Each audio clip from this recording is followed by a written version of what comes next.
বুঝেন এটা হবে বুঝছেন কাকা এতক্ষণ আমার কথা কই অথচ কথা কেন কই আমার মনে নাই কাকা কি কথা ভাতিজা?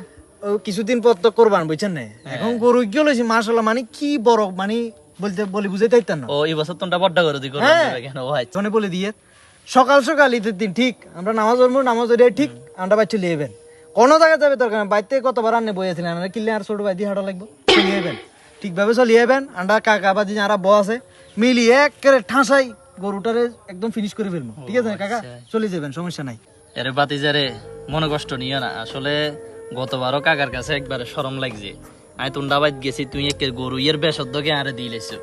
আসলে কাকার সমর্থ নাই আরে, তবে শরম লাগে কাকা। এ কাকা এই তো আমার মন মানসিকতা আবার খারাপ করে দিলেন। আপনাকে আমি কেন বলছি আমরা দেখি যে সময় ছোট আছিলাম এই সময় কত বড় বড় গরু দিয়ে কোরবান করতে আমরা এখন কোরবান করতাম না, অন্য হতো আল্লাহ সমর্থ দেন এই কারণে আমরা এখন করতে না না। ইনশাল্লাহ আন্ডা আছি না, আন্ডা কিনলে আছি কাকা বাতি যারা এক লোকে মিলে কোরবান করবো কত আনন্দ। আমরা এটা আবার মন খারাপ করে তোরা চলেন কাকা। আমাদের সমাজে এরকম অনেক মানুষ আছে যারা কিনা লজ্জায় কোনোদিন মানুষের কাছে হাত পাতে না। আমরা চাইলে তাদেরকে এভাবে হেল্প করতে পারি। ধন্যবাদ সবাইকে।